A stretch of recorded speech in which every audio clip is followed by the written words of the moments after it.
मित्रों, सादर प्रणाम। मैं मुकेश इंदौरी संस्था अखंड संडे के 29वें स्थापना दिवस के अवसर पर प्रकाशित साझा संकलन अखंड काव्यधारा 2026 भाग 6 का 118वां ऑनलाइन लोकार्पण प्रख्यात ललित निबंधकार श्रद्धेय नर्मदा प्रसाद जी उपाध्याय, साहित्य अकादमी के निदेशक आदरणीय डॉक्टर विकास जी दवे, वृंदावन के प्रख्यात साहित्यकार यूपी रत्न डॉक्टर गोपाल जी चतुर्वेदी के आतिथ्य में आज दिनांक 19 फरवरी 2026 गुरुवार को किया गया। कार्यक्रम की शुरुआत दीप प्रज्वलन एवं मां शारदे वंदना के साथ की गई। इस अवसर पर नर्मदा प्रसाद उपाध्याय ने कहा कि कविता मनुष्य की मौन संवेदना की मुखर अभिव्यक्ति है।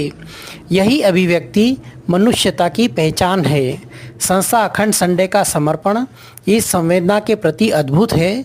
वे इस काव्यधारा की निरंतरता को कभी खंडित नहीं होने देते और उनका यह रचनात्मक यज्ञ संपन्न होता रहता है। हम ऐसी ही अखंड काव्यधारा के साक्षी हैं जो पिछले 29 वर्षों से अटूट, अविरल और अविराम है। मैं इसका हृदय से अभिनंदन करता हूँ।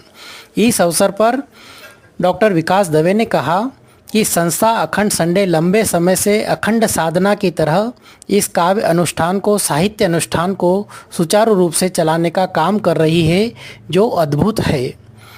वहीं डॉक्टर गोपाल चतुर्वेदी ने कहा कि इस संग्रह में 131 रचनाकारों की कविता, गीत, गज़ल, दोहा पर 263 उत्कृष्ट रचनाएं संकलित हैं।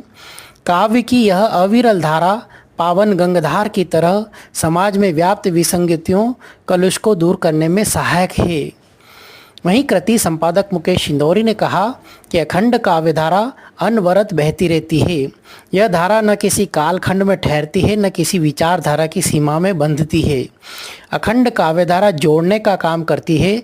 वह अतीत की स्मृति, वर्तमान की चुनौती और भविष्य की आशा तीनों को एक सूत्र में पिरोती है।